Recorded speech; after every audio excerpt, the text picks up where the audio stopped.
ఓం నమ శంకరాయ.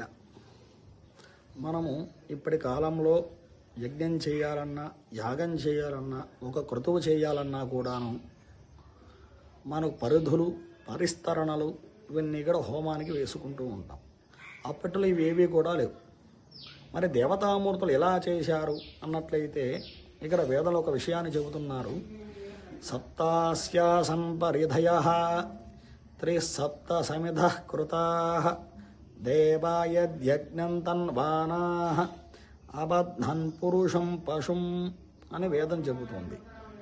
ఈ యజ్ఞానికి పంచభూతాలు పృథివ్యాపస్తేజో వాయువ్యాకాశాలు, ఈ యొక్క 5 పంచభూతాలు, పగలు రాత్రి, ఇవన్నీ కూడా 7గా చెబుతారు. ఈ 7 కూడాను పరిధులుగా ఉన్నాయట.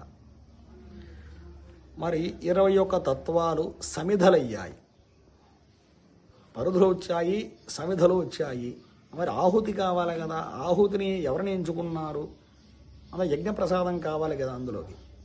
అన్నట్లయితే ఆహుతికి యజ్ఞ పశువుగా బ్రహ్మగారిని ఎంచుకున్నారట. బ్రహ్మగారిని ఒకదానికి కట్టివేశారు. మొదటి యజ్ఞము పరిధులయ్యాయి. ఈ పరధి అన్నది యజ్ఞకుండం సరిహద్దు రేఖగా చెబుతారు.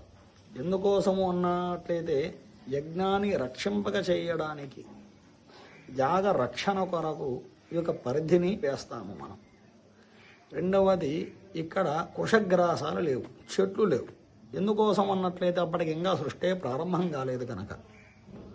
అందుచేత ఈ ప్రపంచ యజ్ఞంలో మట్టి, నీరు, అగ్ని, గాలి, ఆకాశము అనే పంచభూతాలు రాత్రి పగలు పరిధులుగా అమర్చబడ్డాయి. ఇవి బాహ్య ప్రకృతిని సూచిస్తూ కూడా నిలిచాయని వేదం చెబుతోంది.